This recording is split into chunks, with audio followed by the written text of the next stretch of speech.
Hi there, this is Brian Barnett with The Last Symptom. When I started The Last Symptom, I never in a million years imagined it would grow as it has. In these early shows especially, audio quality was often iffy, and there were references to services or online groups that are outdated and no longer in use. Great improvements have been made. Where should you go for all of the most up-to-date resources that I offer? TheLastSymptom.com is my permanent website full of free resources where everything is always up to date and that I encourage you to refer back to often.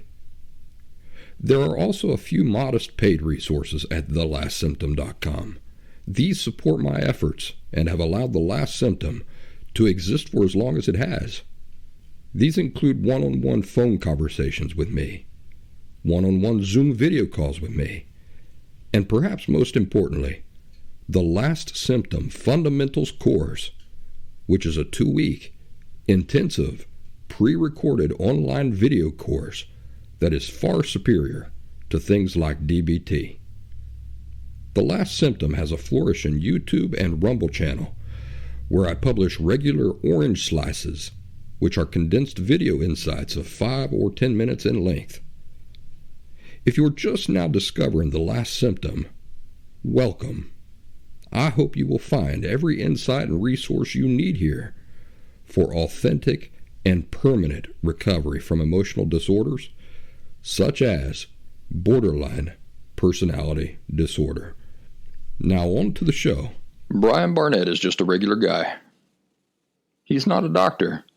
He has no legal license in any field of mental or emotional health. Brian Barnett merely shares the insights he's gained from his personal experiences for anybody who may choose to use such information as he or she personally chooses, while accepting full responsibility for his or her own individual thoughts, feelings, behaviors, and actions. Brian Barnett assumes no responsibility whatsoever for anybody's individual choice to expose himself or herself to any information that Brian Barnett shares, and by listening to this program, you're acknowledging that you, and only you, are responsible for your own thoughts, feelings, and actions. Let's discuss something I've been wanting to address for a while. This is the meat and taters of today's discussion. Often, I talk to people who are very excited because of the profound insights they've had. They express to me in their excitement that they are cured. Now, they probably don't mean that they are entirely cured right there in that moment. What they probably mean is that they've broken through a fortress wall that they have never before been able to get past. I am truly happy. I really am truly happy when I hear people expressing these sorts of things. Their excitement is also my excitement. At the same time, it is a dangerous period for such people. And this is what I want to talk about, at the risk of killing anybody's buzz. Why is it a dangerous period? It's a dangerous period because future disappointments and setbacks, which are almost a certainty, can have devastating consequences if you aren't realistic about the probability of them occurring. Now, do you see what I mean? Those of you who find yourselves having these breakthroughs and insights that open up a huge blind spot to you and reveals things you could never before perceive, you are right to be excited. You are right to be euphorically optimistic.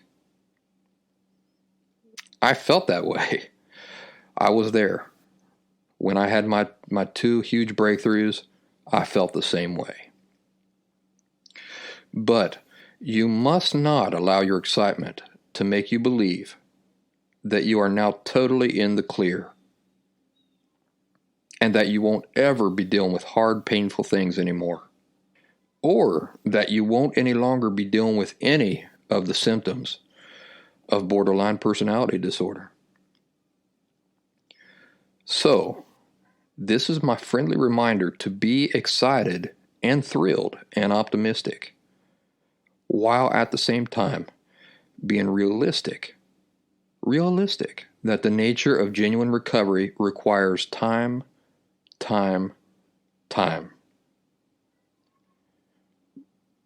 The revelations and insights have to be tested out in the real world, you see.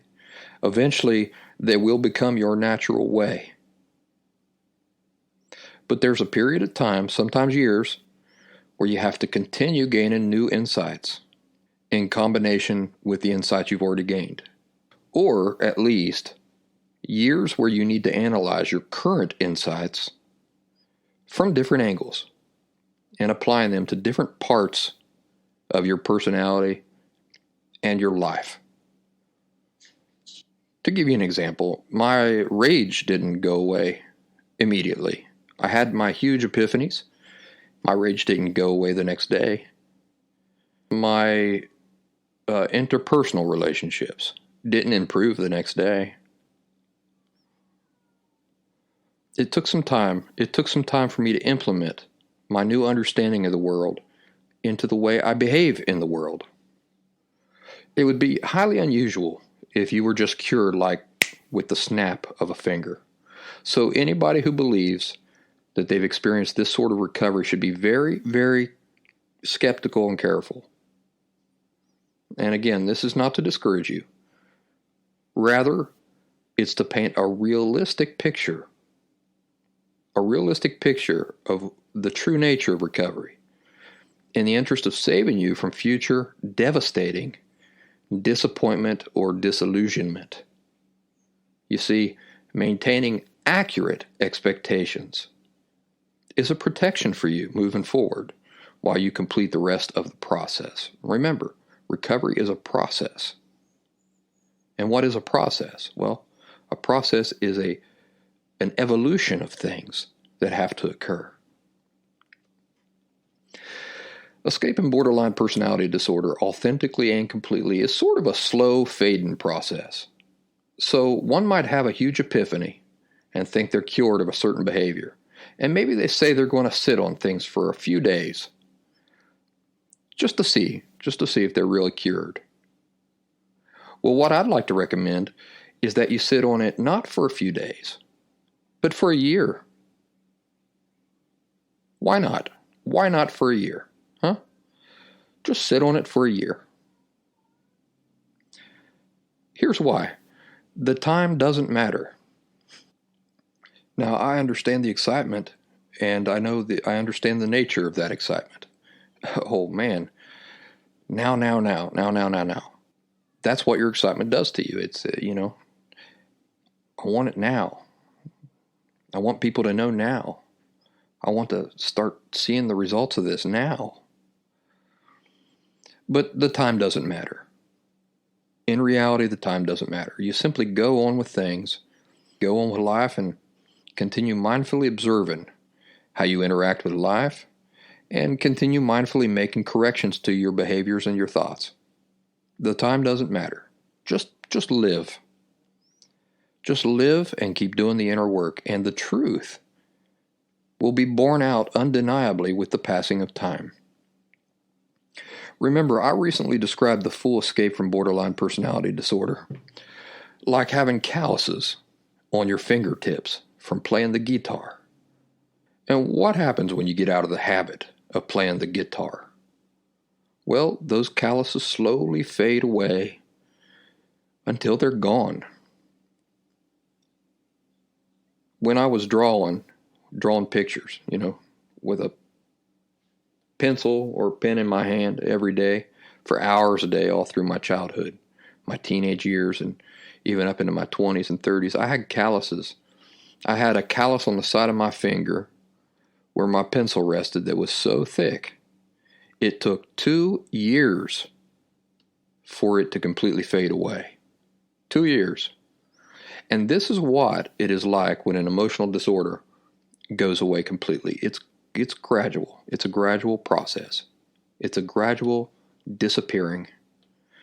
Remember that I've also said that when you are finally free of it completely, you probably won't realize that it's even happened until about a year after the fact. You'll one day realize, looking back, that it's been months or a year or longer since those emotionally unhealthy, distorted core beliefs have had any influence or power over you, that they no longer have any exerting power over you.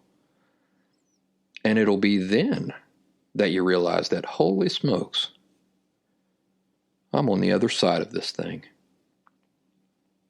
The reason it's important to have an accurate idea of how this happens is so that you don't get disillusioned. Disillusionment is a killer. You don't want to set yourself up to be its victim or its pawn. The last thing you want to do is relax your mindfulness and efforts before it's time. Also, you don't want to set yourself up so that perceived steps backward disappoint and frustrate you more than they need to. I don't remember if it was in the last episode or 2 episodes back. It was kind of a spontaneous comment that I added to the episode, that I don't believe in the expression steps back or steps backward, because the cure to borderline personality disorder is accurate education and insight, and you never know less today than you knew yesterday. You never have less insight on a matter or less understanding on a matter today than you had yesterday. So I really don't like the terminology of saying steps backward. That's why I say that you don't want to set yourself up so that perceived steps backward disappoint and frustrate you more than they need to. The reality of the thing, the true nature of recovery is that you can fall and you can just sit there and not progress. But you never are further back than you were when you started. All right? So it's not only an optimistic view of the matter, it's a realistic view of the matter. You're never behind where you started. All right? So beef yourself up with that. I'm never further behind than when I started. Every time I learn something new, I'm moving ahead. Remember, I bring up diets all the time. It's like a diet. Even when you can't perceive the benefits. If you're doing the right stuff, the benefits are happening nonetheless. So don't rush it. Be patient. Allow time to live and observe and see your new understanding of life in action, affecting your behaviors, affecting your reactions, your thoughts and feelings differently than what you've always been used to. You need that time. That time is important. So anytime you feel like, oh, I'm all beyond this, be worried. Be skeptical. What you want to see to know that it's genuine and true, is you want to see a progression, an evolution, a slow, steady change.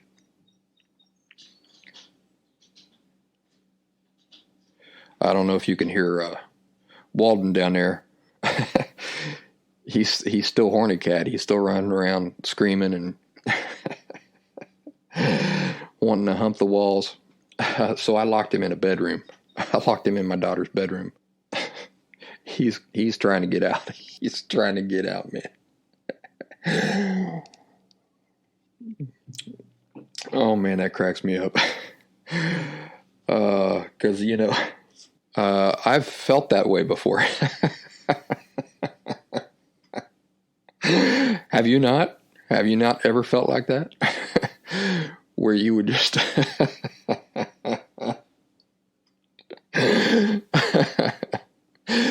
where you were just so worked up that you'd screw the high school cafeteria lady if you had to. Ay. Anyway, that's the state of things for him.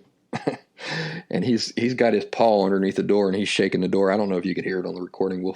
I'll see later. And it's just comical to me. My best friend Jordan had a dog. This is not totally unrelated, but sort of unrelated. My best friend Jordan had a Siberian Husky, big Siberian Husky, named London. He was named after Jack London. And when we were teenagers, we would buy these pills. They were called Nodos, like Vivarin. They were caffeine pills. And one night, London was acting really strange. We were trying to watch a movie when we were supposed to be in bed, and I was at Jordan's house.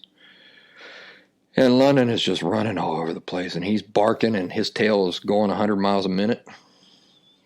And I said, what in the world is wrong with him? He's going to wake up your dad, and if your dad comes down here, we are screwed. I don't know what's going on with him, Jordan said. So London was so wound up, he went racing through the living room and leapt against the couch, and he knocked the whole couch over. Boom, it shook the house. Well, here comes Dave, walking downstairs, Jordan's dad. He was not happy, and he just takes London by the collar, takes him into the other room, and puts him inside of his crate, and then goes to bed. You know what a dog crate is. It's just big enough for the dog to get in there and lie down. Well, we went to bed after that because, our cover was blown. Here we are. We got caught. We got to go to bed. It was a school night, too. The next morning when I got up, you know what I found in the other room?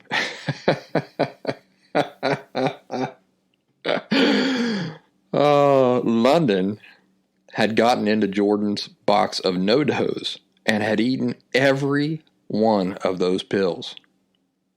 We're talking like 16 pills of caffeine. Each pill has the caffeine of like a cup of coffee. And here he had gotten into them.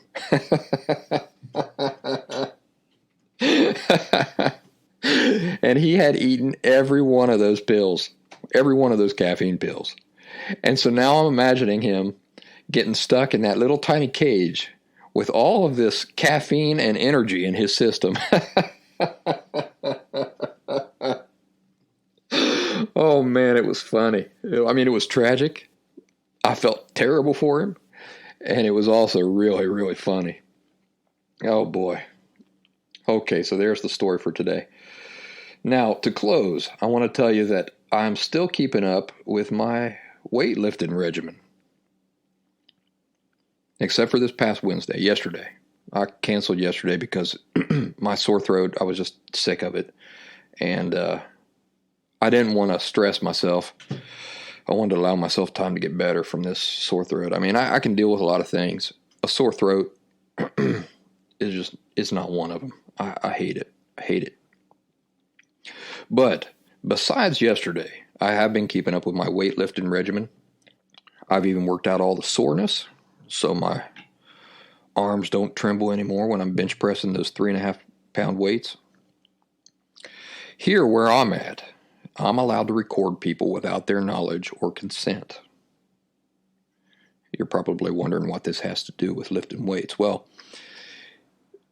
I'll get to that. In some U.S. states, it is illegal to record somebody without their knowledge, but here where I'm at, it's not. So while I was working out with my buddy the other night, this is the same buddy that I went on and on about in the previous episode, I recorded some snippets of us in the gym in our natural habitat, just being natural. And I thought you might like to hear it, just to get a sense of the nature of my workout evenings. So don't worry, I'm not betraying my buddy. There's nothing in the recording that identifies him or anything like that. I did it on the down low, only to catch him behaving naturally. So remember how I told you that he is always lively and optimistic and good-natured? Well, you're going to hear that energy in his voice. Also, he has invited another friend who started working out with us in the same evenings, and you might hear him in the recording as well. So enjoy. I feel good about him. I mean, I think it's pretty good weight right now. Yeah, I wouldn't want to go any lighter.